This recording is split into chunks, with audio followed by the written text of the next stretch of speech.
Yes, we can see it. Yes. Yes, it's working now. Okay.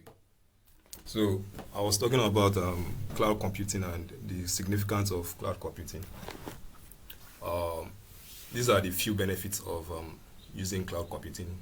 We have scalability, which is ability to flexibility of increasing and decreasing your usage of or scope of usage of your cloud service.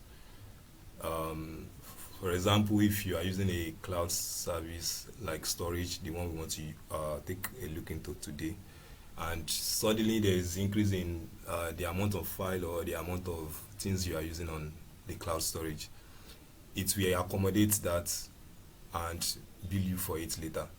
More or less like if you are using a computer of let's say 8 gig RAM, that one is a fixed, it's not scalable at that point.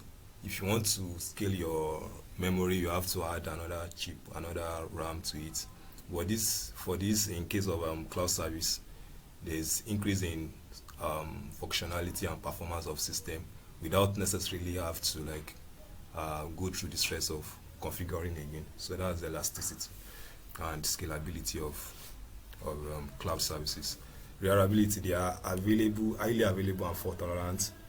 You can access them in as much as you have internet um, connection. You can use internet anywhere. You can use internet. There's uh, chances that you'll be able to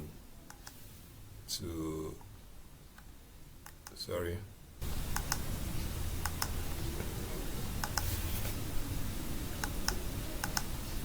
I don't know if someone can admit others in among us here. Let me see.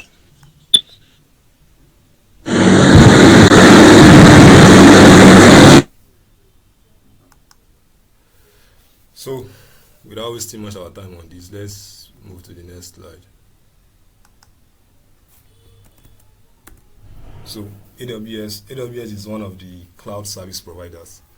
So, AWS is one of the first or company to start rendering cloud services as far back as 2002, and there are a lot of debates about the company that started the whole cloud computing, but the most well-known company that started this cloud computing is AWS. Some will say Salesforce, but that's another. But the point is that they've been in the market for a quite number of years now, and AWS is the most comprehensive and broadly adopted cloud platform, meaning that there's virtually any technology solutions you want to provide today that you won't find one or two services on AWS that will offer that to you. So from normal deployment of applications to AI to blockchain, game, IoT, embedded system, all the whole tech solutions you need, I'm very sure you'll find one or two AWS services uh, that will serve your need. So, and right now, if you look at the cloud markets, AWS are the largest market share, like more than 40% of companies using cloud services today, they deploy on AWS. Another thing about AWS is that if you are proficient in using AWS platform, I don't think there will be any cloud platform you won't be able to use because AWS is the most. It has a lot of features. So and good with AWS, you can use any other cloud services. And some of the services offered by AWS are compute, EC2 instance, is a very common. That's the server like a computer. Uh, Most people use on AWS is EC2, and the one we are looking at today, S3, storage and networking, machine learning, and a lot of things. So currently, AWS operates in 30 plus geographical regions. That is, you will find AWS in any part of the world that you are. In Africa, they have a data center in South Africa, and with different availability zones. So this is to ensure that there is very low latency and high availability for users worldwide. So that is briefly one or two things about AWS. And the story behind AWS again is that they started out as e-commerce websites where people buy things online, and they have their own data center, they have their own storage facilities and all that, but they always experience certain surge in traffic during some period of time in the year.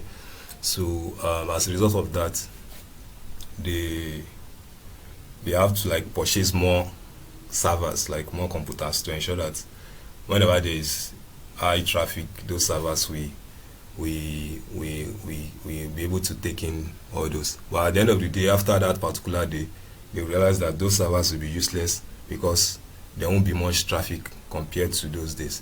So they used to say that necessity is the mother of invention. As a result of that, so they started thinking of, okay, can we rent out these servers when we are not using them? And as a result of that, the old cloud idea started forming, and they have the biggest cloud providing cloud platform today for businesses. So we want to look at S3, AWS S3. So aside from S3, there are a lot of storage services offered on AWS. We have EBS, which is like a volume, like a hard drive that you use on your computer that you can attach to a server. So, but not to complicate things, and you can get lost when you start looking at services on AWS, because right now I think they have up to like 250 services. We are going to just limit the scope of this presentation to just AWS S3. So AWS S3, S3 stands for Simple Storage Service. Simple Storage Service. When AWS started out as cloud provider, S3 and EC2 instance, these two services are the first services offered by AWS then, before they now move to other services today that they now have like more than 200 plus services. I hope you guys are following. Are we together? Yes, yes, sir. Good. Please, in case you have any question, don't hesitate to ask.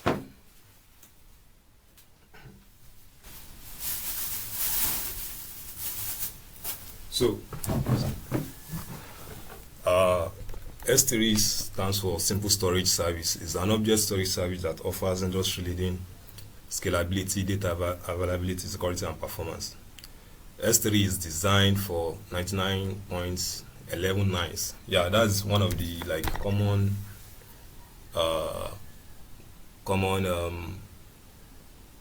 what will I call it? Like common known name for S3 buckets. They call it 9 nines. This 99.9 in 9 times means the durability of S3 buckets. AWS as a company is very confident in the durability of this particular S3 storage, to the extent that they peg the durability as 99.9999, very close to 100%. That is, this particular service is highly available, durable, and you are very rest assured that whatever you store inside the S3 bucket is safe. So if you want to interpret this particular 99.99999 in 11 times, is that if you store 1 billion files, if you store 1 billion files on S3 bucket for 100 years, it's only one file that will be missing. Like, it's only one file that will be missing for over 100 years. You can imagine like that kind of availability, like that kind of confidence. That so what are the key capabilities of S3 bucket, you can store any type of data, be it images, videos, documents, backups, and more. So, and it automatically scales to store and retrieve any amount of data from anywhere. That is, you can store any amount of data from anywhere, and it is perfect for use cases from data lakes to static website hosting, offer robust asset management, and so on. So, what are the key concepts in S3? The key concepts that you need to know in S3. Number one is bucket. So a bucket is, for every S3, for you to use S3, you need to create a bucket. So a bucket is more or less like a folder where you store your files. So, and they are uniquely named globally. All S3 buckets are uniquely named. That is, you cannot have two buckets with same name on AWS. For you to be able to use a bucket, it has to have a unique name. So objects are any file or data you want to store on your inside your bucket. So key is the unique identifier within an object. It is essential that object name and its parts within the bucket. So in AWS, we have what is called region. So region is a specific AWS geographic location where your S3 bucket and its object are stored. So the idea of region on AWS is to provide a low latency service to users. We have different regions. We have Africa. We have US East 1. Inside regions, we have availability zones, and inside availability zones, we have data centers. So this more or less like giving users the liberty to pick nearest and available location to them to avoid, especially for mission critical and safety critical systems. So if you are developing a kind of application that needs a very low latency approach to retrieving and writing data, so you have to consider that. So there are different types of buckets on AWS. We have standard buckets, which is for general purpose storage, and they all have the idea of different buckets is for different use cases.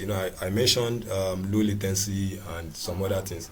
So in case you want to develop a certain app and there are some certain requirements needed, especially for different development approach. Let's say you want to develop a particular application that needs, let's say you want to store a log or a dump of your database. You can use a particular bucket that doesn't necessarily need you to have low latency or frequently access something. So if you want to explore different types of buckets, you can, let's see if I can check AWS documentation on S3 buckets. So you can check in your free time, let's just continue, you can check the buckets, types of buckets and their use cases, and there are different prices but I can tell you that they are very, very cheap. You won't spend much on these buckets. So we are going to move to demo now to upload a file on S3, and also there are different use cases of S3. So one of it is just storing your file on it. Another aspect of it is you can use it to host a website, and we're going to do that too. So we're going to use that to use cases. Aside that, you can use it for your backup. You can use it as a storage solution for your log files and some other use cases. But let's just start and demo this, how to upload to S3 buckets and how to use it to deploy a static website. So aside these two use cases, there are other use cases, but then we won't be able to look into that today. So any questions so far?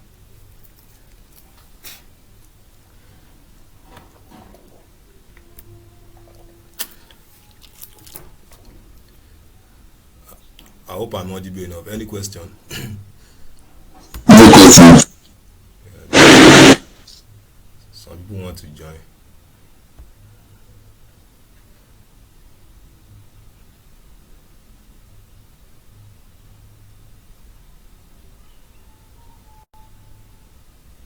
Okay. So, okay. So I'm going to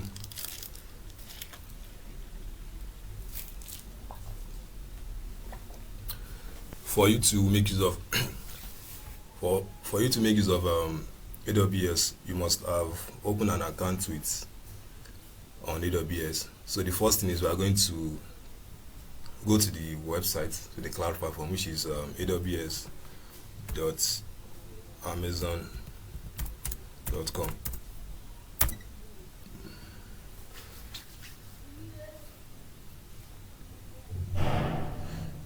I hope my screen is still visible.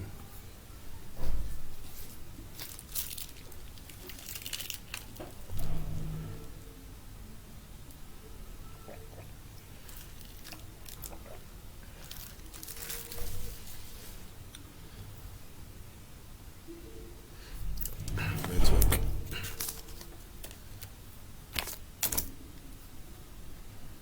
I don't want.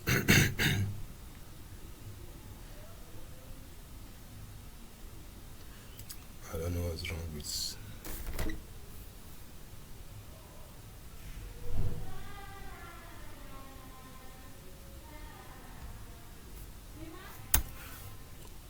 Okay. So, if you are visiting AWS for the first time, you need to create an account. Here, you click on create an account and you follow the steps. You supply. One of the things you will need is your debit card, and they are not going to deduct any amount from your account, but they will just verify that the card can actually pay for your bills. And one good thing about AWS is that once you register, you have free access to a lot of resources for the first year. And currently they started this approach of giving $100 worth of bill to new users. And again, you can also apply for free credits on AWS accounts. If your account is new, you can, if they notice, once you open your account and you don't use it for like a week, they even send you an email to ask that do you need free credit, and you can send that. You can apply like by filling form to let them know. So I already have an account. I've just signed in and we continue from there. Okay. I already log in. I wanted to show you guys how to but anyways, in case you want to open an account and you're having problem doing that, you can hit me up, then I will show you one of. But once you log into the console, once you are on the platform, this is how the interface look like. So from the top here, you see these are a list of services offered by AWS.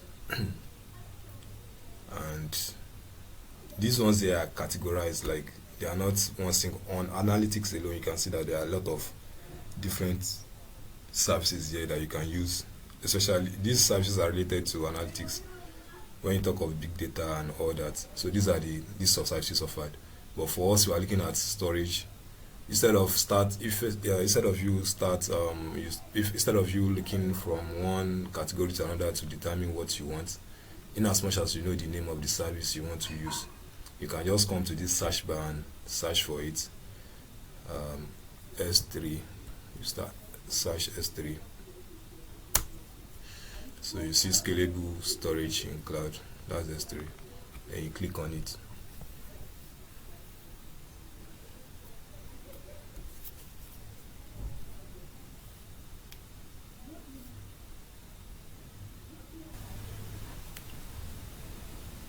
So, like I said earlier, for you to make use of S3, you need to create a bucket inside. You have to create a bucket. Then, once you create a bucket, that's when you'll be able to upload or deploy your website on the S3. So you have to create, and before we do that, I just want to explain the concept of region to us.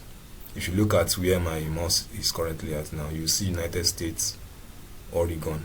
That's the region I'm currently using. So you can pick any region where you want your file or your object or your bucket to be stored. So we have different South America, different regions. So the closest one to us is South Africa, which I can't even find here.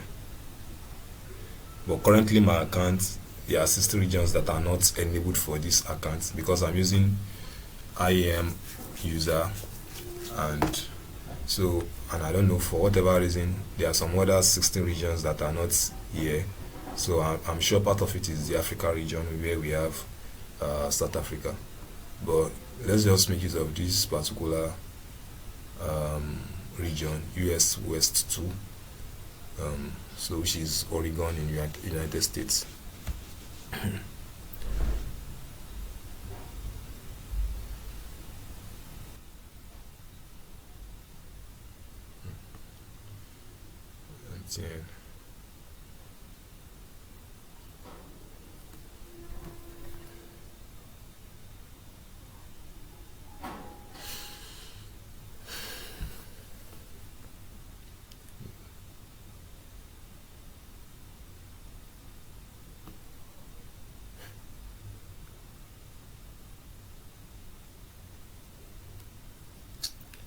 network issue.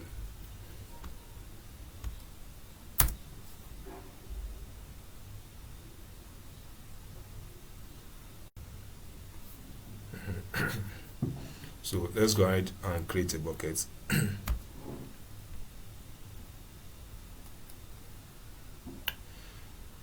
So here is the interface on how to create a bucket. You choose a type of bucket here, bucket type. So this is the general purpose bucket. You can also choose another one for directory or stuff, but we are sticking with a general purpose bucket. And you have to give your bucket a name. You have to give it a name, and that name must be a unique name that nobody has ever used before. So one of the rules of naming a bucket is that the name must be between 3 to 63 characters. You can't have more than 63 characters as a name for a bucket. And you cannot begin and end. You cannot begin with a number, I think. Let's try, you see.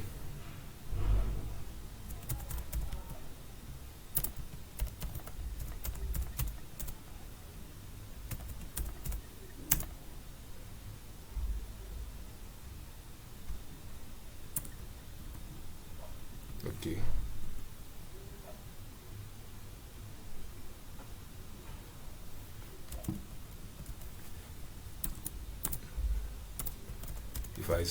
If I want to begin the name with a number and come here to create, you will see that I won't be able to create the bucket.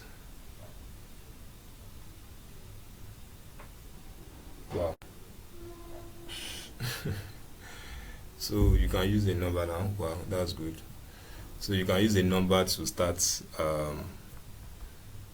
a bucket name, but that's just by the way. Let me delete this bucket and create a proper one.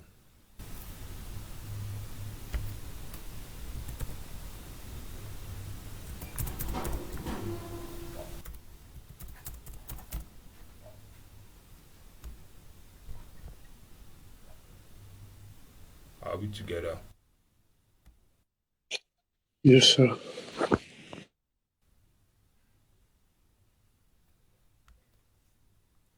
What name should we give this bucket?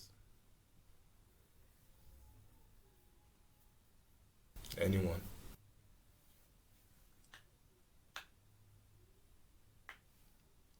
Anyone? Someone should suggest a name for this bucket now.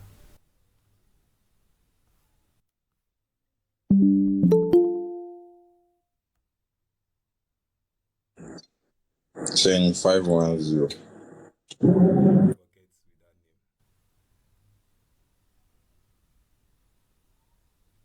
name. You already have a bucket with that name.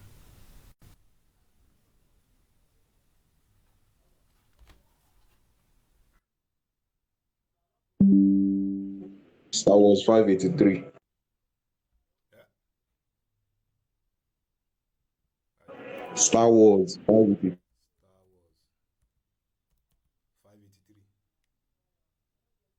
Yeah. We can just use the group name. We can just use the group name, Group 3. Okay. Group 3 will be a very common name, but let's just group 3. Let's put send 512. Sen 510. So group 3 send510.com. The reason I put .com there is that I want to use it to host a website so that you can use that as our URL. So this is where the next thing is you choose your bucket. If you want to use already existing bucket, this is where you click on it. But since we are creating new one, there's no need of choosing a bucket settings from existing one. So the object ownership, this particular part is where you define those who have access to the bucket. This is particularly useful in situations whereby you have different developers or people using this AWS account, and there are some sensitive information where you want to limit it to only certain people. So you can configure that here. So it will be only those who are liable to access that information that will have access to it. The next thing is public access. This part is where you give access to the bucket if you want it to be accessible publicly, or you just want it to be an internal stuff. So this is another level of access control to the bucket. So if you are using it for a website, if you want to use to deploy a website, then you have to allow public access. But if it's just for your internal use, maybe you want to store a file, or you want to store log file there, or your database, or your data set for machine learning or any other use case, then you have to make. But if I tick this now, it will make it accessible to anyone. So you can see there's a 1 year turning off block public access might result in bucket and objects within becoming public. So you acknowledge that, yes, I understand that. So bucket versioning, this particular feature is about how to help you, is to give what's the word now, in case there's the way we version your code on GitHub. So in case there is any you can easily roll back to past version of your bucket. So this serves as somewhat of backup for your bucket.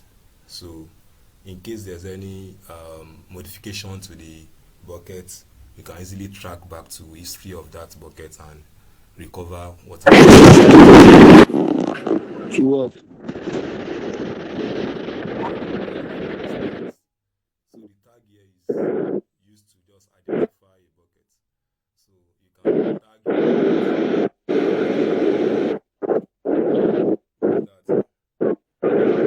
hope please mute your mic.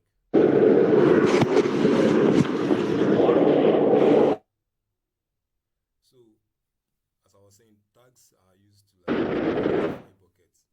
So once you add tag, it lives in. Ibrahim, Sir? Ibrahim, Yes? Ibrahim. Yes, can you? I can hear you. Ibrahim, can you hear me? I can hear you, Demola. It's not precious, it's Demola, Okay, Wale. busy brain. Okay. Yeah, my network is really fucking me up. I have to stay inside the room to be doing this. But please, maybe you share the presentation slide later too, after the meeting, please. All right. Okay. You can continue.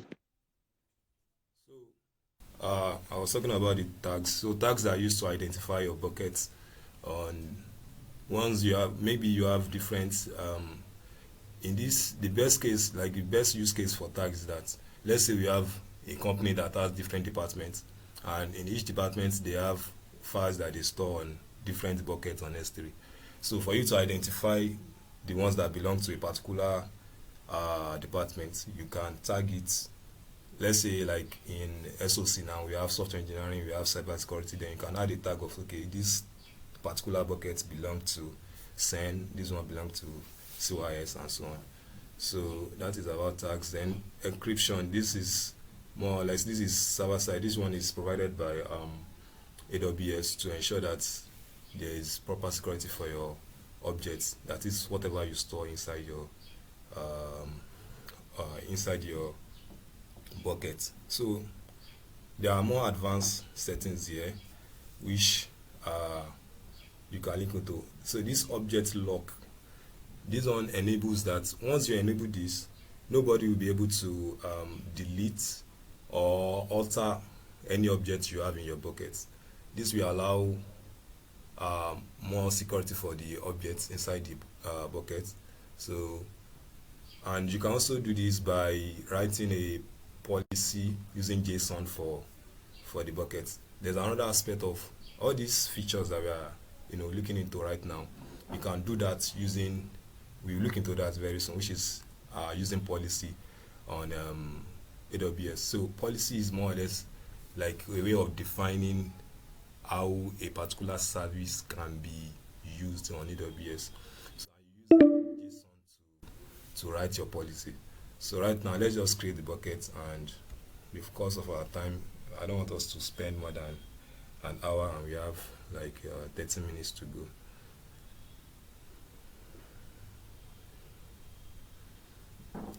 So now we have our bucket group 3 send 5. The meeting will end in 15 minutes. 15 minutes, okay. So we are going to quickly do whatever I want to do. But if there's any, maybe we are going to start another meeting for question and answers if there's any question. So this is group 3 send510.com. Like this is the bucket we just created now. This send510 was the one we created for the presentation in the class. So what I want to do now is I want to upload a file. I want to save a file inside this bucket from my system. So I'll click on the bucket name. So then I'll click on upload.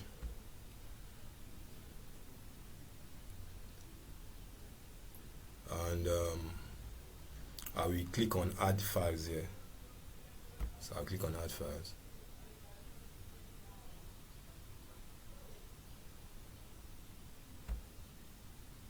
Network.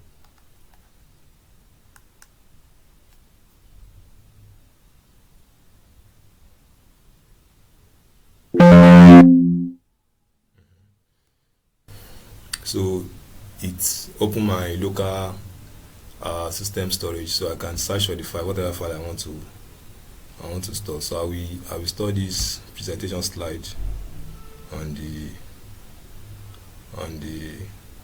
so I will click on open.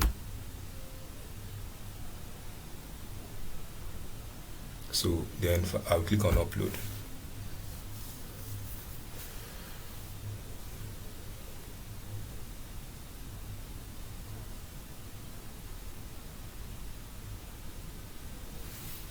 So the file has been uploaded to our bucket. So if you want to get the file, if I want to share it with you,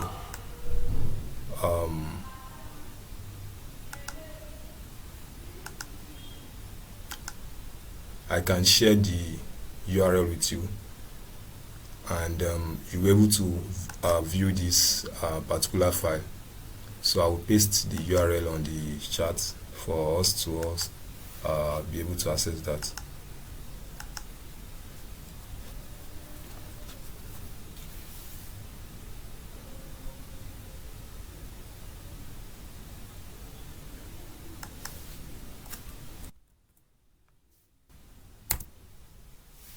So check the chat. You can download the presentation slide from there. So that's the first use case of using um, S3 just to save files. So most companies, they save their database backup on S3. They save their log files on S3. For those who are involved in machine learning and AI, they save large data sets. We are talking about terabytes of files on S3.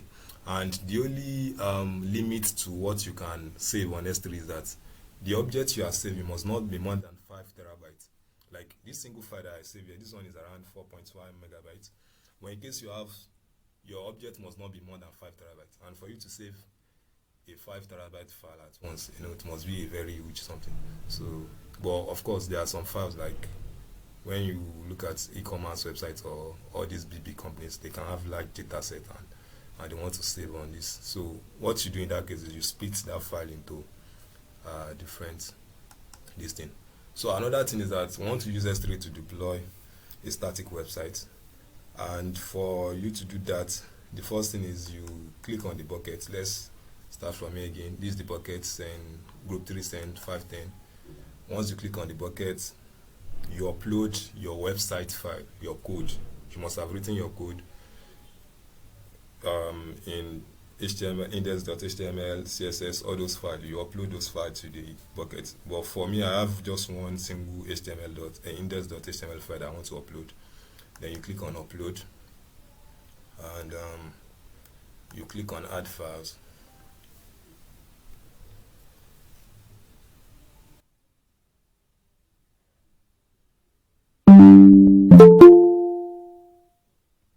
So where's the file? No.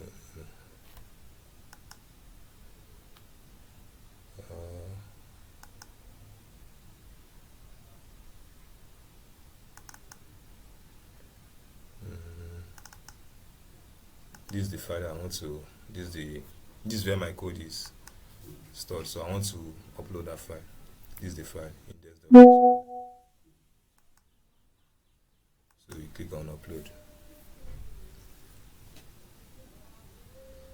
So I've uploaded my code to the S3 bucket. This is the index.html code. So now for us to enable this particular bucket to be able to deploy it as a website, you go to properties. So under properties, these are things that are associated with this bucket. Number one, you can see that the region that this bucket is located is US West 2, which is Oregon region. The Amazon resource name, these are unique name for your resources on AWS. Creation date, we created it today. You can see that this is the date and the time. So bucket, different properties about the bucket is stored here. So our own interest is on how to make use of it too. If you scroll down, you see where you can enable static website hosting. So this is it. So this is the last thing on it, which is static website hosting. So you click on edit and you enable it, which is it will allow your buckets to be able to serve whatever code you have in it to users on the web. So now enable it static, yes. Then the file, the name of the code, the name of the file you are using for your website, in this case is index.html. So this particular one is in case if that particular code is not rendering, this error.html will be the one to come up. So you click on. So another thing is I talked about policy the other time, which more or less like the way you define the access and how a particular resource can be used on AWS. So I'm going to paste a policy to allow people to access this particular code, this particular website I'm about to deploy. So I will do that. I will copy the code on my system and paste there. It's a very simple and straightforward JSON.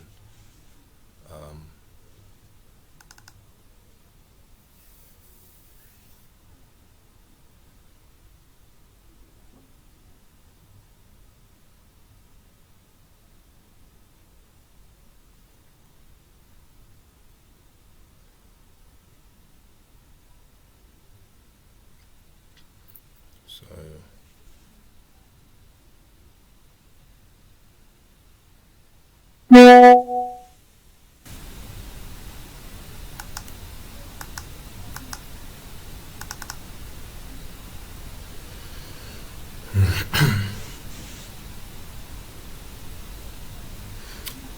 can anyone have you been able to access the presentation slide I uploaded on the S3?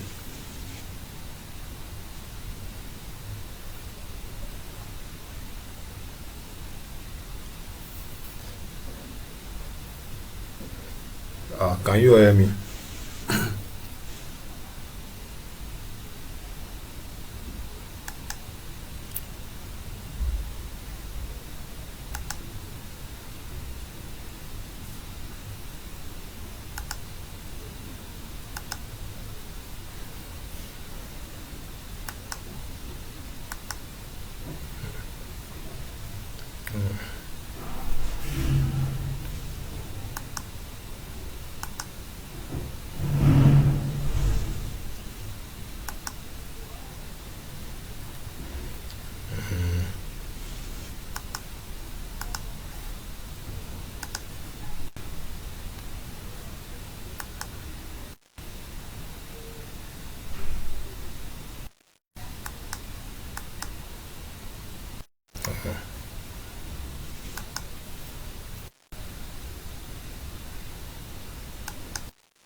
Okay, let's save the changes first.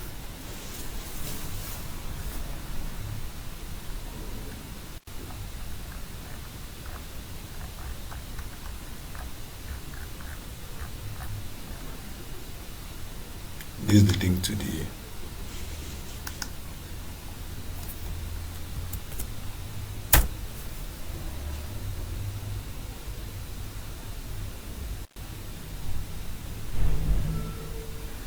so right now the website is not accessible because I've not edited the policy. So I'm going to paste the policy code here. I want to copy the code.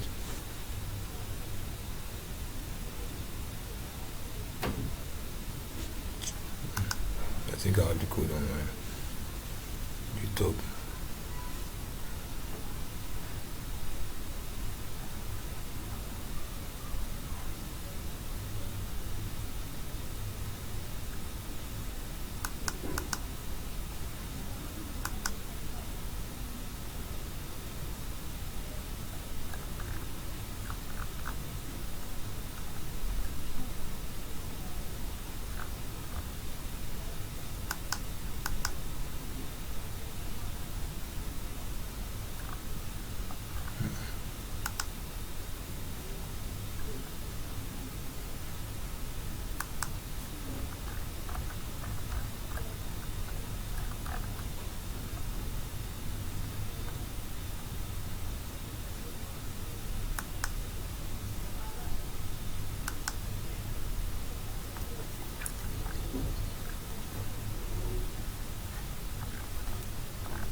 So this is the code that the JSON code to specify the policy, which is to allow everybody to get read access to the buckets.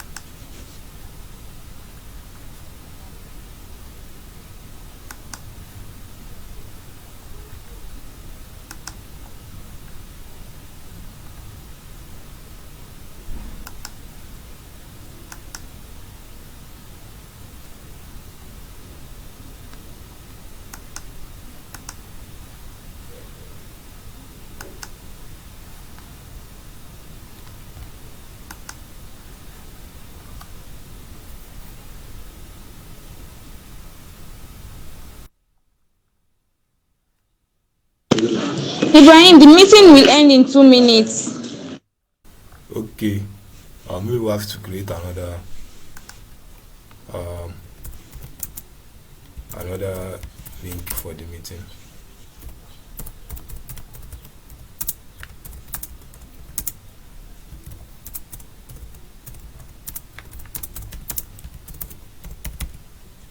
Can someone just create another meeting link so that we can finish up by uploading doing the last part of the demo?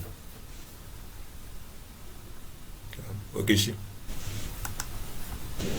Okay, I'll do that now.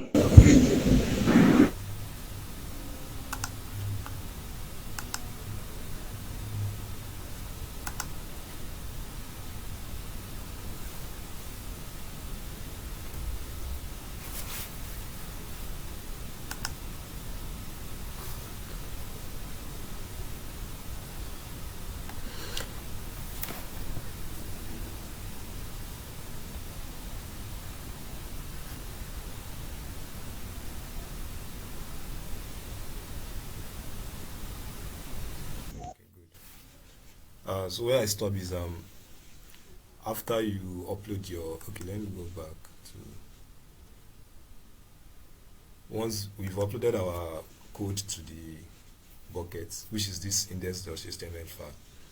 So, and next thing you do is you go to properties and enable static website hosting, which is the last option here.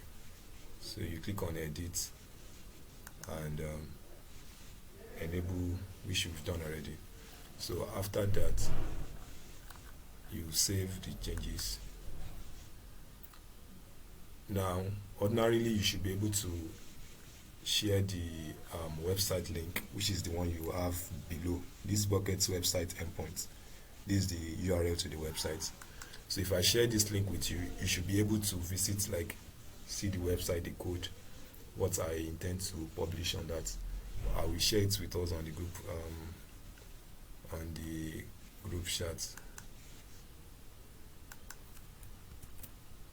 But for now, you will phase 1 or 2, you won't be able to see it because I need to allow, explicitly I need to state that that particular file should be accessed by everyone.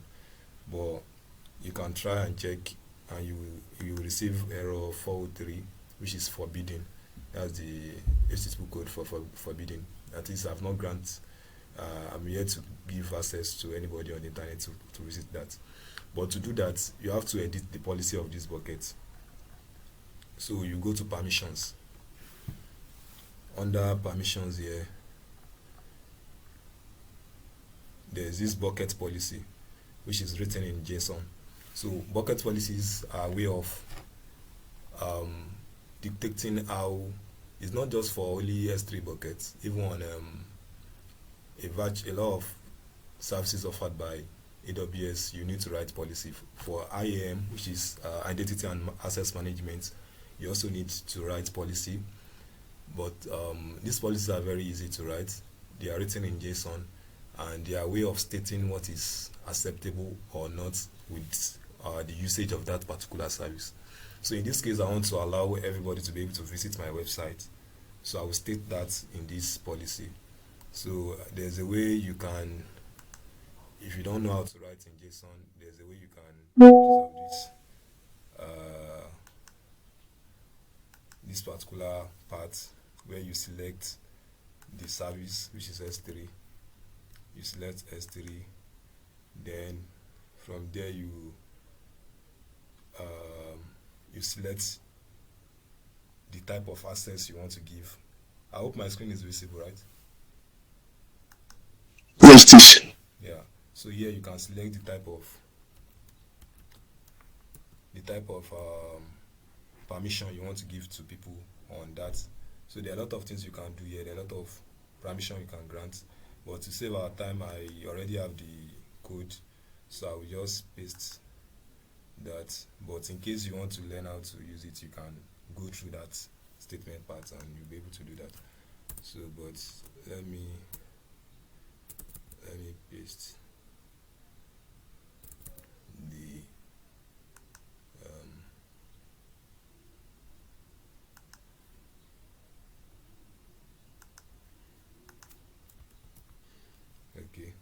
So this is the JSON code that give access, so you can see give public read get objects, which is the method that allows everybody on the internet, public, to allow to access this particular resource.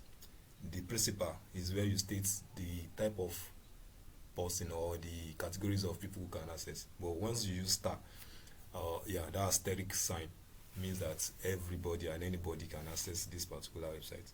So resource, then inside this resource, I will change the bucket name to our own bucket name, which is group 3sen510.com.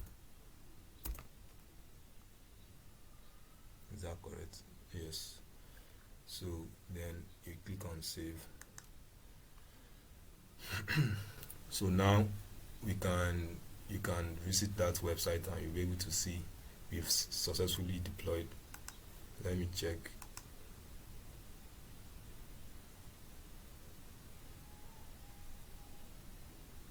Now you can see that the website is live, then you can actually visit and see. So let me paste the link of the website on the chat here.